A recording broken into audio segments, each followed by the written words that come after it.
Eu quero trazer uma palavra, e essa palavra que Deus colocou no meu coração é diante de um contexto que nós vivemos como mundo, como sociedade. Os homens, eles têm o chamado juízo temerário. Jesus reprovou o juízo temerário. Jesus disse no seu sermão, o Sermão do Monte, que nós não deveríamos julgar. Ele diz em Mateus 7, no capítulo 1, ele diz: não julguem e vocês não serão julgados, pois com o mesmo critério que vocês julgarem, vocês também serão, ou com o critério, ou com a medida que vocês medirem, vocês também serão medidos, ou julgados. Na verdade, nós vemos um mundo que em todo o tempo está julgando as pessoas, está condenando as pessoas, mas nós não. Diga: eu não. Porque nós temos o Espírito Santo de Deus, e o Espírito Santo de Deus, ele nos dá a condição de olharmos para as pessoas como Deus as vê. Amém? Quem está aqui comigo? Amém. Então você tem o Espírito Santo. Quem tem o Espírito Santo? Então o Espírito Santo te dá hoje a condição de olhar com os olhos de Deus. Mas aquele que mesmo tendo o Espírito Santo, ele decide julgar, ele então se coloca sujeito a julgamento. Sabe, lá em Lucas, no capítulo 6, no verso 37, que é o mesmo texto de Mateus 7, 1 a 5, nós vemos que Jesus, ele confirma: não condenem, e vocês não serão condenados. Perdoem, e vocês serão perdoados. Sabe, se nós tivermos alguma dúvida a respeito do juízo temerário, se nós tivermos alguma dúvida a respeito de nos mantermos, sabe, protegidos acerca desse espírito de crítica, nós temos que olhar para a missão do Filho. E a missão do Filho está ali em João 3, no capítulo 3, no verso 16 em diante. E a Bíblia vai dizer ali no verso 17: porque Deus enviou o seu Filho ao mundo, não para que julgasse o mundo, mas para que o mundo fosse salvo por ele. Amém? Então Jesus veio a este mundo. A missão do Filho não foi julgar o mundo, não foi condenar o mundo, mas foi salvá-lo. Amém? Quantos filhos de Deus nós temos aqui? Então, pelo que consta, você que nasceu de novo, você se tornou um cristão. E a palavra cristão não é um título, senão uma natureza que você tem agora. Cristão significa pequeno Cristo. Você é um pequeno Cristo hoje neste mundo. E se Jesus, o Cristo, não veio para condenar, nós tampouco viemos para isso. Quem está comigo pode dizer amém? Então nós precisamos nos ver livres de julgamentos, de condenações, de um espírito crítico. Já basta os homens maus, já bastam os homens carnais, já bastam os homens deste mundo. Nós, porém, recebemos o Espírito Santo de Deus e recebemos também um ministério chamado da reconciliação. Então, onde você vai, não deve haver julgamento, crítica, senão deve haver paz e reconciliação. Você é um ministro da paz, você é um ministro da reconciliação. Tem alguém assim aqui nessa noite? Até porque, quando nós olhamos para o texto e a missão do Filho, Jesus não vem para condenar, mas para salvar, até porque o mundo já está condenado.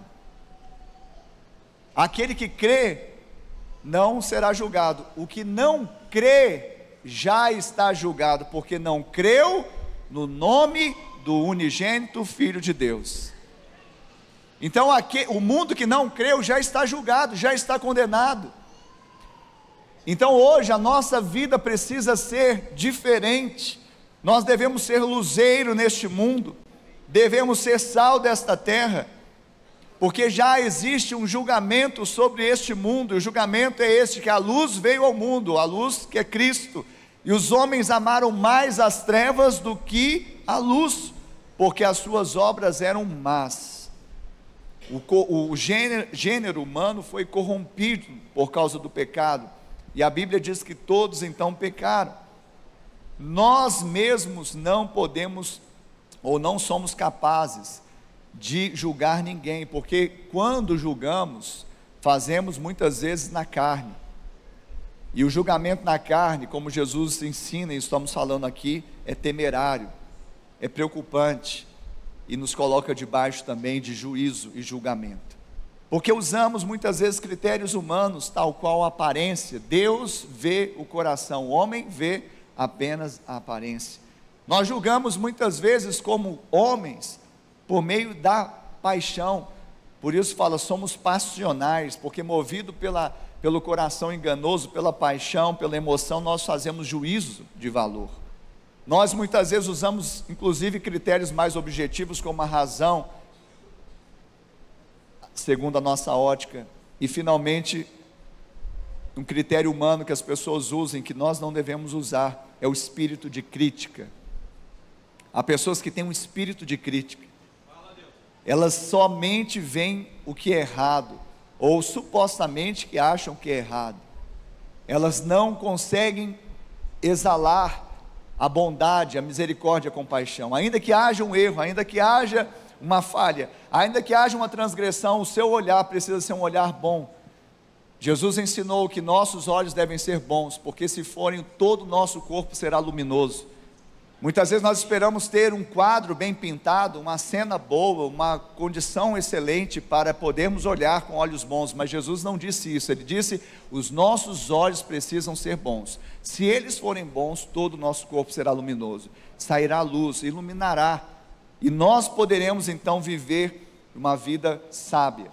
Dr. Russell Shedd, que foi um teólogo contemporâneo, desse século, e ele já esteve aqui em Uberlândia, inclusive, esteve aqui na igreja Assembleia de Deus, Missão aos Povos, e ele tem até uma Bíblia, eu gosto muito dessa Bíblia, eu tenho uma, que é a Bíblia de Estudo Shedd. Ele diz assim, o espírito de crítica, sobre o espírito de crítica, que ele diz que aumenta o erro alheio. Então às vezes a gente critica achando que a pessoa vai melhorar, mas quanto mais crítica, mais tende a errar, porque a crítica, o espírito de crítica aumenta o erro alheio. Então papai e mamãe, ao invés de criticar, abençoe. Eu me lembro quando eu ia deixar o Samuel na escola pequenininho, e criança é criança, faz meninice, às vezes vinha algumas cartinhas para mim, e aí eu falei, como que eu vou fazer, porque a tendência, não faz desobediente, você é desobediente. Não, você é uma bênção, meu filho. Você nasceu para ser um abençoador. Você é educado. Você é obediente. Aí um dia, e eu falava todo santo dia.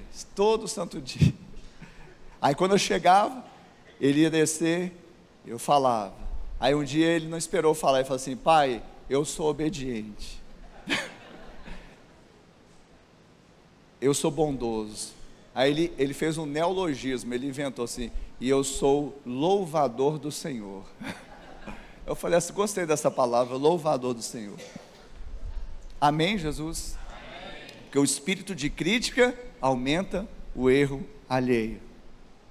E eu quero trazer agora uma mensagem, aliás já estamos pregando, mas que você acompanhe comigo um texto que é emblemático, tem um simbolismo muito profundo acerca do que nós estamos falando, e esse texto está lá em João capítulo 8, nós vamos ler do primeiro verso desse capítulo até o verso de número 11, João 8, 1 a 11, amém? Aleluia, glória a Deus. E a Bíblia diz assim, João 8, 1, Jesus, no entanto, foi para o Monte das Oliveiras, de madrugada, voltou novamente para o templo, e todo o povo se reuniu em volta dele, e Jesus assentado os ensinava. Então os escribas e fariseus trouxeram à presença dele uma mulher surpreendida em adultério, e fazendo-a ficar em pé no meio de todos, disseram a Jesus: Mestre, esta mulher foi surpreendida em flagrante adultério. Na lei, Moisés nos ordena, ou nos ordenou, que tais mulheres sejam apedrejadas. E o Senhor, o que tem a dizer? Eles diziam isto, tentando-o, para terem de que o acusar. Mas Jesus, inclinando-se, escrevia na terra com o dedo. Como eles insistiam na pergunta, Jesus se levantou e lhes disse: Quem de vocês estiver sem pecado, seja o primeiro a atirar uma pedra nela. E, inclinando-se novamente, continuou a escrever no chão. Mas eles, ouvindo esta resposta, foram saindo um por um, a começar pelos mais velhos até os últimos, ficando só Jesus e a mulher em pé diante dele. Levantando-se Jesus, perguntou a ela: Mulher, onde estão eles? Ninguém condenou você? Ela respondeu: Ninguém, Senhor. Então Jesus disse: Também eu não a condeno. Vá e não peque mais. Amém? Pai, essa é a tua palavra. Nós a lançamos aqui, Pai, nesta noite. E que o Senhor tome, Senhor, o coração e a mente de cada um dos teus filhos, daqueles que estão ouvindo e recebendo os oráculos, a palavra de Deus. E que nesta noite, mais uma vez, todo o poder redentor da sua palavra se cumpra neste culto. Pai, que o Senhor use o teu servo como o Senhor quiser, e que ele seja tão somente um instrumento nas tuas mãos. Assim nós oramos e te agradecemos em nome de Jesus. Amém. Amém, povo de Deus. Amém. Aleluia. A mulher adúltera, o texto não diz o nome, diz apenas que ela era uma adúltera. Interessante é que Jesus, na verdade, ele foi para o monte, depois de madrugada, ele sai do monte que dista ou distancia 1 km aproximadamente de Jerusalém, Monte das Oliveiras, e ele desce novamente para a cidade, e ali ele entra no templo, depois para poder ensinar, e ali se ajunta uma multidão, se ajuntam pessoas para ouvir os seus ensinamentos. Jesus está no templo, todo o povo se reuniu em volta dele, ele está ensinando, ele está pregando, ele está fazendo uma espécie de um culto, e naquele momento nós vemos que os escribas e fariseus trazem ali naquele lugar, no meio do povo, diante de Jesus, uma mulher que foi pega em flagrante adultério. Interessante que fala que os escribas eram aqueles que compilavam a lei. Eles eram doutos da lei e compilavam a lei. E também os fariseus, que eram uma classe dos judeus. Esse povo religioso, mas implacável, estava ali trazendo uma mulher que fora pega em adultério para tentar Jesus. Na verdade, eles traziam não a essência da lei. A essência da lei nunca foi o caso nesse texto, mas foi exatamente a justiça própria que aflorava no coração daqueles homens. É interessante, quando nós falamos aqui há pouco sobre o juízo temerário, que Jesus reprovou lá no Sermão do Monte, quando nós falamos aqui sobre não condenarmos, não julgarmos, porque nós nos colocamos debaixo também do mesmo juízo, nós entendemos que muitas pessoas, elas querem se confortar mediante o erro do outro. Você entende isso? Eu vou explicar. Algumas pessoas, para se justificarem dos seus próprios erros, para se vangloriarem dos seus predicados, ou de não fazerem coisas moralmente reprováveis, elas dão visibilidade ao erro alheio. E normalmente, a pastora recentemente disse que normalmente aquilo que você aponta, você põe holofote ao que está na sua própria vida, e você quer tirar o holofote da sua vida, então você projeta no outro. Era o que aqueles escribas e fariseus estavam fazendo.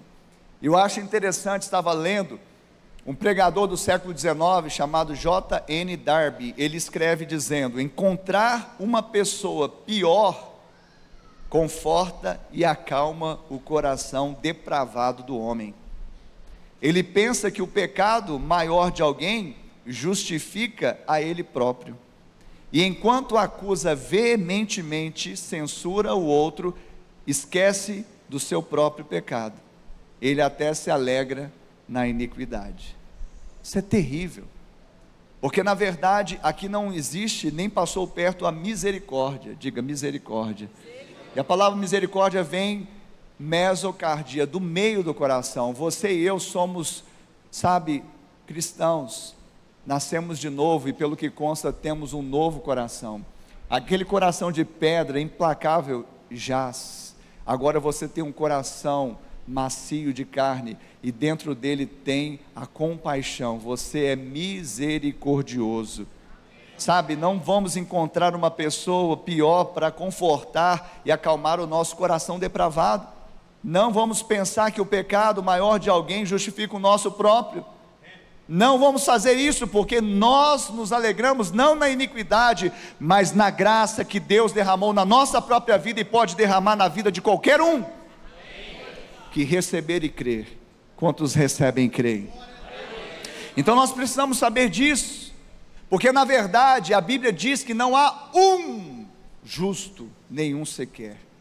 A Bíblia diz, e Paulo escreveu: todos pecaram e destituídos da glória de Deus foram. Por isso Martinho Lutero, quando ele estava naquele dilema da salvação, ele disse: olhei para mim mesmo e vi que era impossível me salvar. Olhei para Cristo e vi que era impossível me perder. Eu e você precisamos saber que a salvação é um dom de Deus, o perdão é um dom de Deus, a compaixão é algo que vem do coração de Deus, e nós não podemos viver nesse mundo de outra forma. Nós somos chamados a sermos ministros da reconciliação, somos ministros da paz, somos misericordiosos e alcançamos misericórdia também da parte de Deus. Tem alguém assim nesta noite aqui que pode dar glória a Deus e aleluia?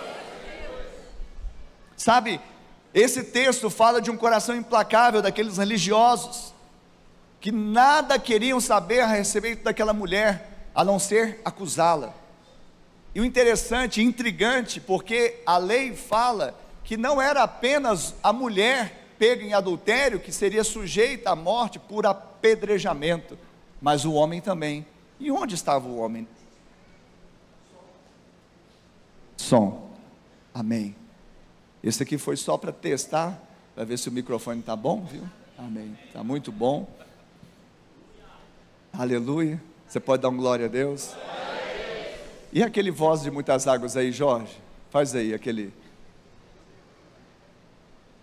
Eu vou falar misericórdia, você faz aquele lá, tá? Misericórdia. Eu vou tomar aqui a água.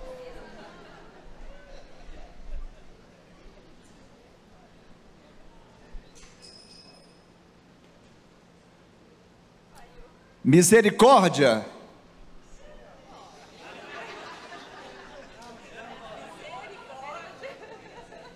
Tenha misericórdia do pessoal da comunicação. Quando estiver pronto, você me fala aí, tá bom? Amém? Isso é bom que ativa, né? Quem estava assim, precisando ouvir aquele versículo do meio da pregação: desperta, ó tu que dormes. Já ativou. Só desse momento aqui já ativou, já ficou assim, hein? Qual que é o texto mesmo, pastor? João 8, tá bom? Para você que acordou agora, João 8, a mulher adúltera, tá bom, querido? Quando tiver o misericórdia pronto aí, você me fala, tá bom? Aleluia. Bom, nós vemos aqui então que esses fariseus e escribas, eles trouxeram à presença de Jesus uma mulher que fora surpreendida em adultério. A Bíblia diz que eles então avocam a lei de Moisés, e eles de uma forma implacável falam e recitam a lei. Fala: na lei Moisés nos ordenou que tais mulheres, diga assim, tais mulheres e homens. Tais mulheres e homens. Cadê as mulheres aí? Dá um glória a Deus aí.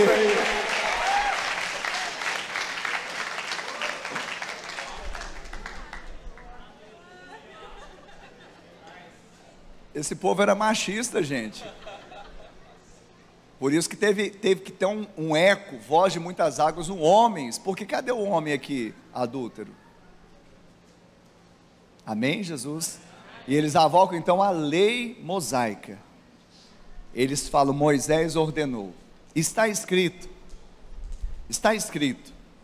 Quando nós olhamos para a Bíblia, a palavra de Deus, nós vamos ver que em Levítico 20, verso 10, diz assim: se um homem adulterar com a mulher do seu próximo, será morto o adúltero e a adúltera.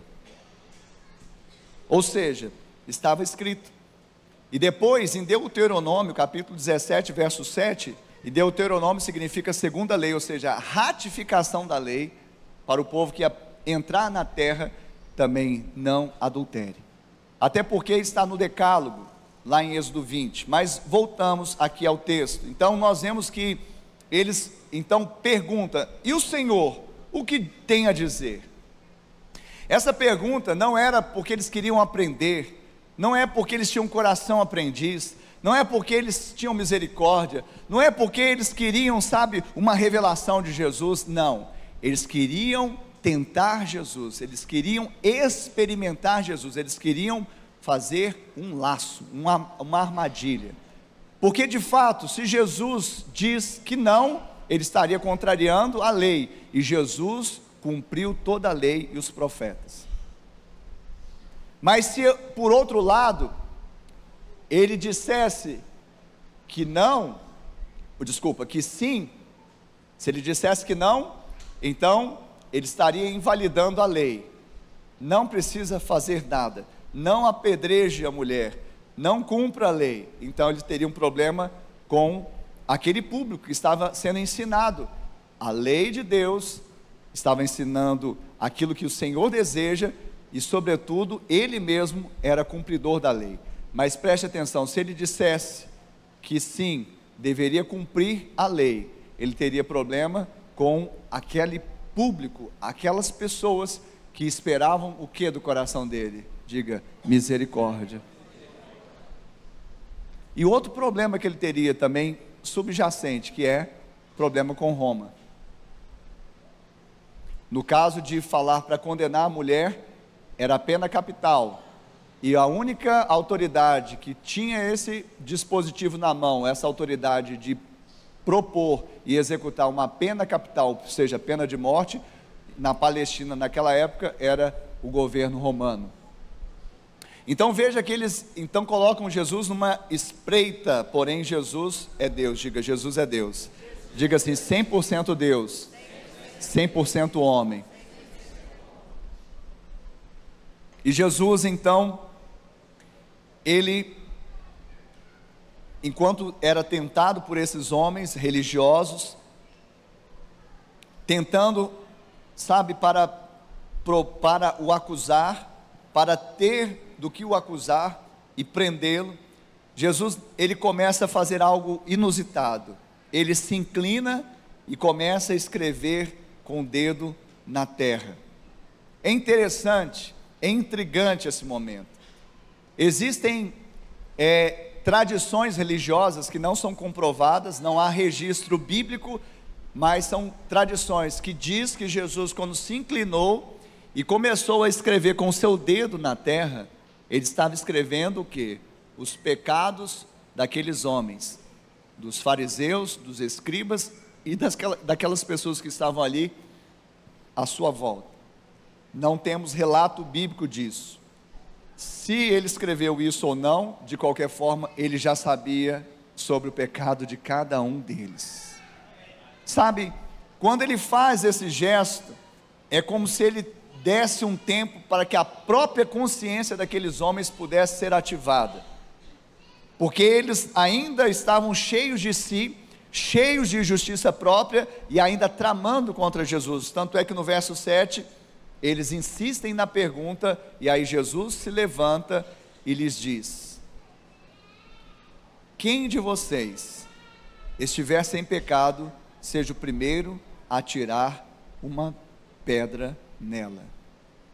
Eu não sei se você sabe, mas na lei de Moisés, o acusador ou a testemunha é a primeira, pela lei, a ter de atirar a pedra para a pessoa condenada. Então Jesus novamente volta à lei, fala: então cumpra-se. Então primeiro é a testemunha que vocês trouxeram, então seja o primeiro a tirar a pedra. Porém, aquele que estiver sem pecado, diga sem pecado. Então nós precisamos entender algo aqui. Jesus, ele escreve ali na terra, ele se levanta, porque novamente os religiosos insistem na pergunta, e Jesus agora, ele começa a confrontar aqueles que se colocaram como juízes. Sabe, muitas vezes as pessoas, elas tomam esse versículo como se Jesus fosse passivo. Elas tomam esse contexto como se Jesus ou Deus não punisse o pecado, ou como a nossa justificação seria apenas por ter outros pecadores no mundo. E não é assim. Nós não somos justificados do pecado por haver outros pecadores também. Nós não podemos usar esse texto para um pretexto, dizer que não tem nada a ver o pecado. O pecado sempre teve algo a ver. Aliás, foi o motivo que Jesus morreu lá no Calvário, pelo meu e o seu pecado. Não desconsideramos isso, mas existe uma chave aqui: quem não tem pecado, seja aquele que atire a primeira pedra. Nós vemos aqui que Jesus, ele não julga a condenada, ele julga os juízes. Jesus, ele não julgou a mulher no primeiro momento, ele julgou aqueles que estavam na posição de juízes. Por isso hoje eu e você somos chamados a termos misericórdia, porque se quisermos nos colocar como juízes, seremos julgados. Mas se liberarmos misericórdia, obteremos misericórdia e graça. Hoje eu e você não somos, não somos credenciados de forma alguma a fazer juízo de pessoas. Pastor, mas Paulo escreveu aos Romanos dizendo que o homem espiritual julga todas as coisas. Sim ou não? Sim, está escrito. Mas você ouviu bem? O homem espiritual julga todas as, diga coisas. Coisas é diferente de pessoas. Você julga coisas, você julga situações, você julga entre o certo e o errado, e você julga primeiramente na primeira pessoa: o que eu devo fazer, como eu me devo portar, qual caminho eu devo tomar. Tirar primeiramente a trave do meu olho, para depois ir ajudar o outro, não condenar o outro. Quem está aqui comigo pode dizer amém. Deus está te levantando nessa geração que tem muitos juízes, tem muitos condenadores, tem muitos verdugos, tem muitos algozes, tem muitas pessoas implacáveis, desafeiçoadas. Hoje eu e você somos levantados uma geração de misericórdia, mesocardia, amorosa, que vão levar aquilo que as pessoas precisam, e elas precisam. Sabe por quê? Porque nós precisamos. Não há nenhum de nós nesse lugar que não precisou experimentar da graça de Deus. Não há nenhum de nós aqui reunidos que não precisou do perdão de Deus. Não há nenhum de nós aqui que não precisou ter a mão estendida de Deus para nos levantar do lugar de pecado e de vergonha. O Senhor fez isso comigo, nós não podemos deixar de fazer isso com os outros. Porque senão nos encontramos como Jesus ensinou na parábola do credor incompassível, e você se lembra disso. Ele foi perdoado de uma dívida impagável, mas não foi capaz de perdoar o conservo dele a uma dívida que era pagável. Nós fomos perdoados de uma dívida impagável, não tínhamos nada na conta para pagarmos aquela dívida, Deus nos perdoou. Nós não temos direito de não perdoarmos o outro, em dívidas que muitas vezes são pagáveis, são pequenas. Nós precisamos, aquecer o nosso coração com a mesocardia, meio do nosso coração ter o amor de Deus. E interessante é que quando nós voltamos aqui para esse texto, nós precisamos entender que Deus, através de Cristo, Ele estabelece um princípio, e o princípio é exatamente mostrar a lei, porque eles, mesmo com o coração implacável, eles estavam mostrando a lei. Jesus estava ensinando, de fato, no templo, e ele estava falando da lei de Deus, e Paulo vai dizer que a lei é boa, santa e justa. A lei é boa, santa e justa. E Jesus, então, ele fala da lei. E primeiro nós precisamos entender que a lei vai trazer o convencimento de pecado, mas em seguida nós vamos receber a graça de Deus. É preciso ser acusado pela lei antes de ser purificado pela graça. Uma pessoa que não tiver consciência também que é devedor, que é pecador, ele jamais vai ter a real dimensão daquilo que foi ofertado a ele sem ele merecer. Primeiro, precisamos ser acusados pela lei antes de sermos purificados pela graça. E o mais simbólico também é que Jesus, lá em João, aqui no Evangelho de João, no capítulo 1, João vai dizer que a lei veio por meio de Moisés, a graça e a verdade vieram por meio de Cristo Jesus. Diga a lei. Diga a lei veio por meio de Moisés, a graça e a verdade veio por meio de Cristo Jesus. E agora preste atenção o que diz o texto. Quando Jesus falou: quem de vocês estiver sem pecado, seja o primeiro a tirar uma pedra nela. Inclinando-se novamente, continuou a escrever no chão. Alguém diz também que além dos pecados que Jesus estava escrevendo, isso é sujeição, conjectura, também para mostrar que é o dedo de Deus que estabelece valores e princípios, não do homem. Mas eles, ouvindo essa resposta, foram saindo um por um, a começar pelos mais velhos. Mais estrada nessa vida, mais pecado, então mais consciência pesada, os mais velhos foram deixando, e depois os mais novos. E aí ficou só Jesus e a mulher em pé diante dele. Levantando-se, Jesus perguntou a ela: mulher, onde estão eles? Ou seja, os acusadores. Ninguém condenou você? E ela respondeu: ninguém, Senhor. Então Jesus disse: também eu não a condeno. Vá e não peque mais. Vá e não peque mais. Jesus, ele trouxe o que? Diga a graça e a verdade. Diga a graça e a verdade. Nesse texto, a graça é: também eu não a condeno. E a verdade é: vá e não peques mais. Deus está dizendo para você hoje: eu sou o detentor da graça, eu personifico a graça, eu sou a graça personificada, eu trouxe a graça te diz: eu não te condeno, não há mais condenação para aqueles que estão em mim. A graça diz: eu te absolvo, eu te justifico, também não te condeno. Mas a verdade diz: vá e não peques mais. Sabe, nós precisamos entender isso, que não há mais condenação, não há mais condenação para aqueles que estão em Cristo Jesus. Quantos aqui estão em Cristo Jesus? A Bíblia diz em Romanos 8, 1 e 2: agora pois já não existe nenhuma condenação para os que estão em Cristo Jesus, porque a lei do Espírito da vida em Cristo Jesus livrou você da lei do pecado e da morte. Hoje você está livre da lei do pecado e da morte. Hoje você está livre da condenação. Hoje você está livre do pecado. Meu Pai, hoje você está livre do pecado.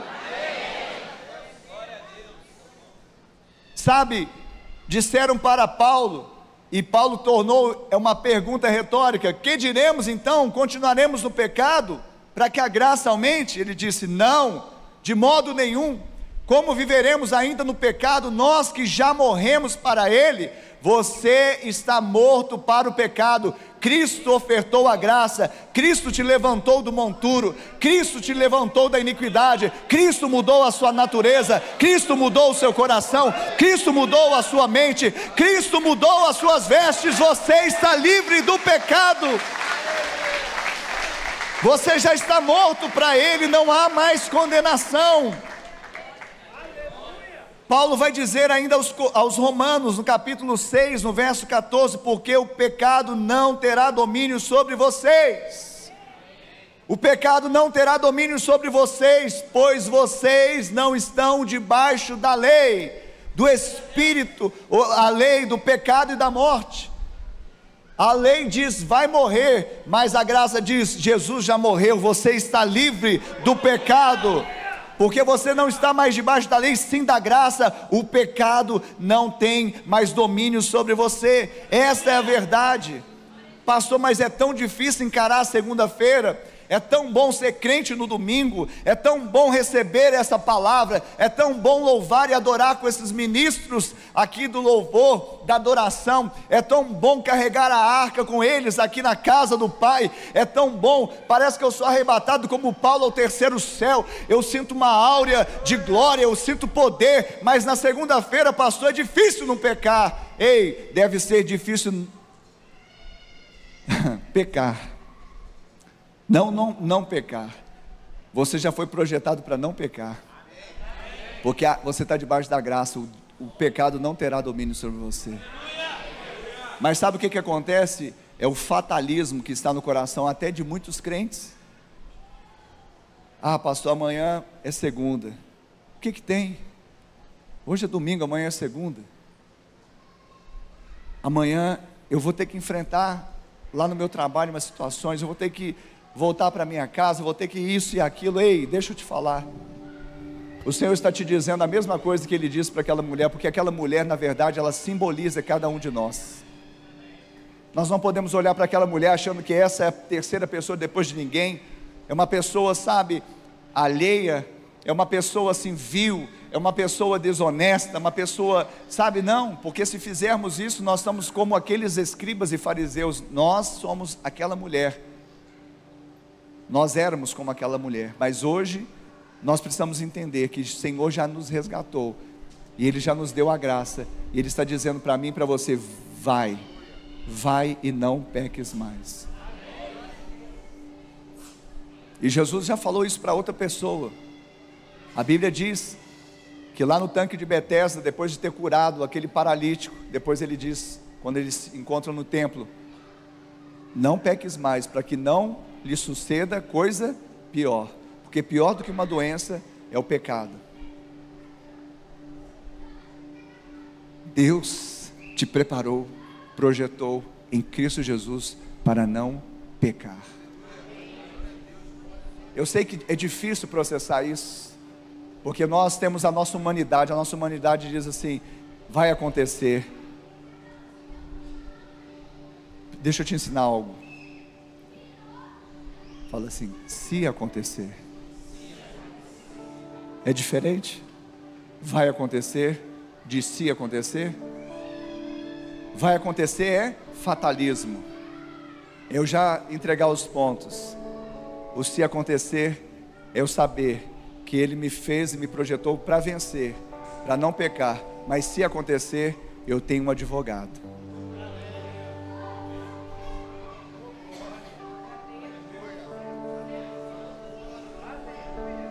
Tem alguém crente sensível aqui nessa noite, que pode glorificar o Senhor nessa noite, pode tomar posse disso. Sabe, muitas vezes nós falamos: mas quando chegar segunda-feira? Quando? Não, quando? É quando você orar. Jesus ensinando, Ele fala: quando você orar, abre a porta do seu quarto, entra lá, fecha a porta e vai para o secreto, que o Senhor em secreto Ele vai te abençoar. O que fala de quando? É que vai chegar um tempo que você terá de fazer isso. Quando jejuar, cinja a sua cabeça, lave o seu rosto, para não parecer para as pessoas, senão a Deus. Quando você jejuar, faça isso. O que fala de quando?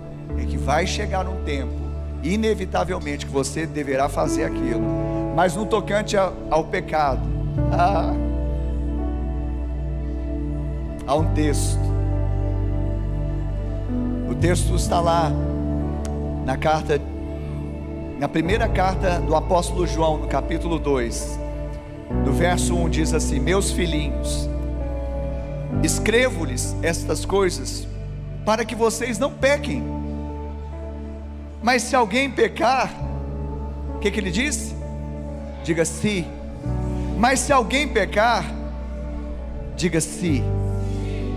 Mas se alguém pecar, temos advogado junto ao Pai, Jesus Cristo, o justo. Ele não falou quando. Ele não falou assim, olha. Ele não falou para aquela mulher, vai e peque o menos possível. Não, ele disse, vai e não peques mais, porque aquilo que eu coloquei na sua vida hoje é capaz de te sustentar até o último dia que você pisar nesta terra.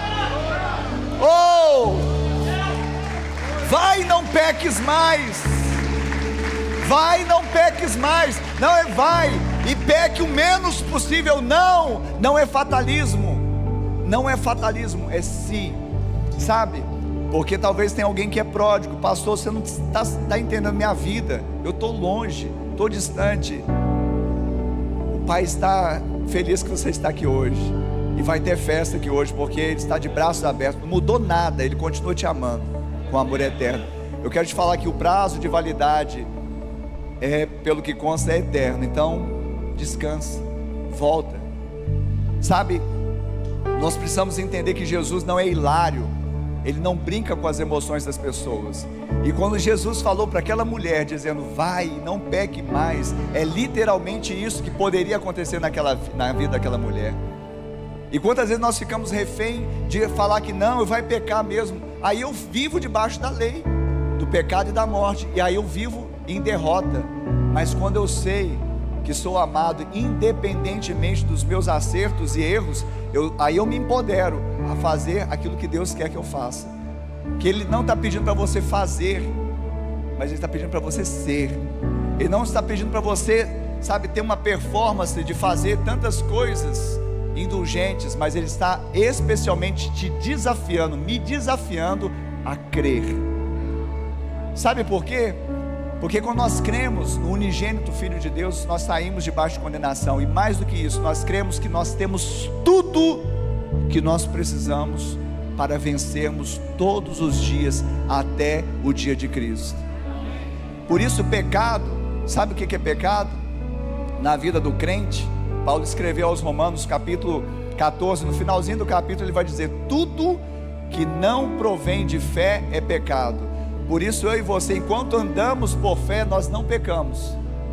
A questão não é simplesmente conduta ou performance, não é fazer, mas é crer. Enquanto eu estou crendo, eu não estou pecando. É impossível, as duas coisas não ocupam o mesmo lugar, no mesmo tempo, não ocupam. Então se eu me movo por fé, eu não vou pecar. Na hora que eu deixo de acreditar, síndrome de Adão, eu desconfio de que eu tenho tudo que eu preciso na presença do Pai. E aí eu recebo a proposta do fruto do prato de lentilhas, de alguma coisa que é passageiro e me faz cair. Mas o mais importante é que cair é do homem, o levantar é de Deus. Ele está te levantando hoje para você experimentar não uma vida mediana, mas uma vida vitoriosa, da qual você se empodera contra o pecado, não porque você sabe, não, é porque aquele que habita em você, Ele é maior do que aquele que está no mundo. E hoje eu e você precisamos viver assim. Pastor, é um jeito de viver? Não, é a única forma. O meu justo viverá por fé. Crente vive por fé, porque deixou de viver um lapso, um segundo, um minuto, aí sim peca. Então eu e você somos chamados a não sermos, sabe, complacentes com o pecado, porque isso não nos pertence mais. Quem está aqui comigo pode dizer amém? Diga: isso não me pertence mais. Diga: isso não me pertence mais. Por isso Jesus está dizendo para você, mulher, para você, homem: cadê os seus acusadores? Cadê os verdugos? Cadê aqueles que se colocaram como juízes? E há pessoas que estão aqui às vezes debaixo de condenação, de juízo, de julgamento, de preconceitos, de falas, de falácias, de soberbas, de pessoas que se enchem, se ufanam, são mortos tentando enterrar outros mortos. Mas aquele que tem o Espírito e vida, Ele está te dizendo hoje: se eles não podem, e eu não o condeno, porque eu poderia condenar, mas eu não faço, porque eu já sofri a paga desse pecado lá na cruz. Então eu não te condeno, eu não te condeno. Jesus pagou o preço da sua condenação. Fica de pé no seu lugar. Feche os seus olhos. Feche os seus olhos. Coloque a mão no seu coração. Você vai falar com Deus agora. Eu peço os ministros que façam só o fundo mesmo. E eu queria que vocês agora falassem com Deus, abrissem o coração, rasgassem o seu coração, dizendo: Pai, eu estou com tanta condenação sobre os meus ombros. Eu estou vivendo debaixo de medo novamente. E a palavra diz que eu não devo me colocar de novo debaixo, não posso viver de novo atemorizadamente, me colocando debaixo de jugo de escravidão, porque agora eu recebi o Espírito de adoção, pelo qual eu clamo: Abba, Pai. E o meu Pai é amoroso, bondoso, perdoador, misericordioso, compassivo. E eu sei que eu posso correr para Ele, porque Ele está disponível a trocar o fardo pesado e o jugo duro. Então, Pai, no nome de Jesus, tira agora essa condenação da minha vida, tira agora esse juízo da minha vida, tira agora, Senhor. Você vai tomando posse, vai declarando, vai fazendo um ato profético. De manhã teve pessoas que tiraram dos ombros um peso, um jugo, teve pessoas que lançaram fora uma condenação, setas que vieram na mente, setas que te acusam, e é o acusador que acusa dia e noite acusando. Mas eu quero te falar que você não vai ficar refém à acusação do diabo, porque Jesus te elevou às regiões celestiais, e Ele está sentado à direita do Pai, e Ele intercede por você, Ele ora por você. Então não há mais acusação. Lança fora agora toda acusação, toda seta, todo dardo inflamado na sua mente. Lança fora, lança fora, lança fora. Vai lançando, declara isso. Abre os seus lábios, começa a dizer, faça um ato profético nesta hora. Libera isso da sua vida, lança fora isso. Lança agora no mar do esquecimento. Deus está lançando, lance também. Diga: eu não aceito mais condenação sobre a minha vida. Eu quero viver uma vida livre, desimpedida, debaixo da graça de Deus. Oh! Aleluia, aleluia. Pai, vai curando. Há pessoas que precisam de cura aqui, e talvez elas estão tão fracas que não conseguem muitas vezes fazer um ato profético, se levantar com autoridade. Levanta, Senhor, essas pessoas. Levanta esses homens e essas mulheres. Assim como o Senhor olhou para aquela mulher, e o Senhor mesmo disse: eu não te condeno, eu não te condeno. O Senhor está dizendo isso agora, e levantando homens e mulheres, para que você vá e tenha uma vida vitoriosa em Cristo Jesus. O Senhor está fazendo isso agora. O Senhor está fazendo isso agora. Oh, o Senhor está fazendo isso agora. O Senhor está fazendo isso agora, de dentro para fora, de dentro para fora, de dentro para fora. Deus está fazendo isso. Há uma atmosfera de cura, há uma atmosfera de unção, há uma atmosfera de bênção, há uma atmosfera que está mudando uma estação na sua vida. Estações de medo, de temores, de condenação, que te deixavam, sabe, preso, manietado. O Senhor está agora mudando isso, essa história. O Senhor está mudando essa história. ainda com seus olhos fechados, com a mão no seu coração, eu queria fazer uma oração com toda a igreja. E eu queria que você repetisse após mim, e você dissesse assim: Senhor meu Deus. Todos digam: Senhor meu Deus, eu ouvi a tua palavra, ela gerou fé em meu coração, e eu confesso com a minha boca que Jesus Cristo é o Senhor, e eu creio em meu coração que o Pai ressuscitou o Filho dentre os mortos. Me perdoa, Senhor, perdoa os meus pecados e salva-me. Escreve o meu nome no livro da vida, e eu, Abba, Pai, que estive na tua casa, na tua presença, mas me afastei, hoje, arrependido, eu volto, na certeza que sou aceito, sou recebido em seus braços de amor. Coloca anel no meu dedo, sandálias nos meus pés, e me dê vestes novas, porque o filho volta para a casa do Pai, para a presença do Pai, para a família de Deus. Ainda com os olhos fechados, eu quero perguntar aqui nesta noite: você fez esta oração que fizemos juntos e se identificou com ela? Então levante agora uma das suas mãos. Levante uma das suas mãos, que eu quero orar por você. Eu vejo mãos levantadas aqui nesta noite. Você que fez essa oração que fizemos juntos, levante a sua mão agora, que eu quero orar por você. Levante bem alto.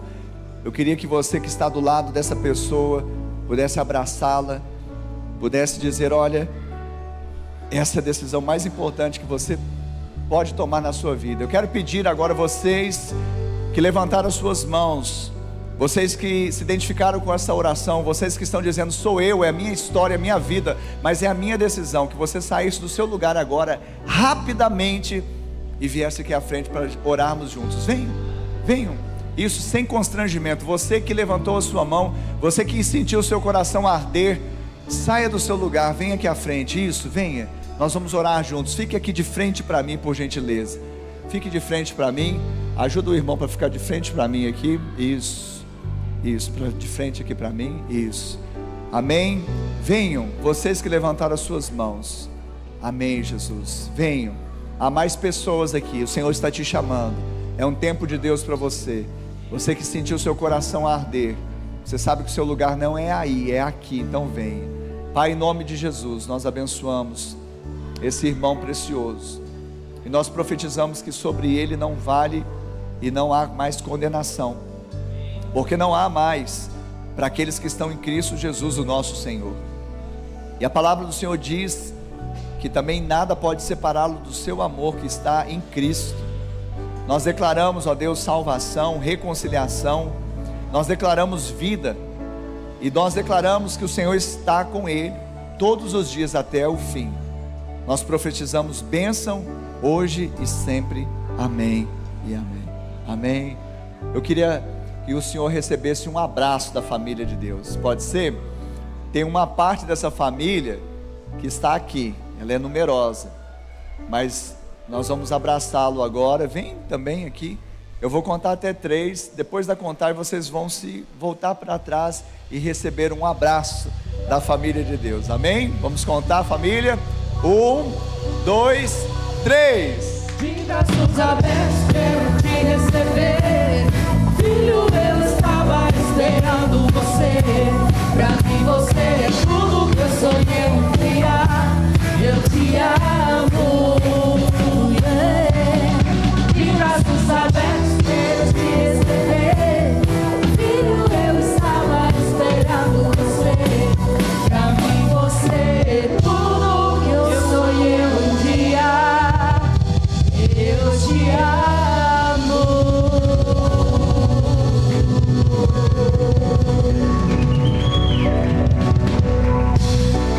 Sejam bem-vindos à família de Deus, amém? Nós vamos dar a bênção apostólica. Que bênção, né? Que passamos 15 minutos depois de uma festa grandiosa e com momentos especiais no culto. Mas não vá embora rapidamente, aproveita o pós-culto que também tem a comunhão. E nós estaremos ali, né, pastor Rodrigo? Fazendo a rede do amor. Passa lá, deixa o seu nome para trabalhar na seara, que a seara é grande, os trabalhadores não são tantos assim, amém? Que o amor de Deus Pai, a graça de Deus Filho e a doce comunhão e consolação do Deus Espírito Santo seja com todo o povo de Deus, hoje e sempre, amém e amém. Deus abençoe, vão na paz, semana de vitória, em nome de Jesus.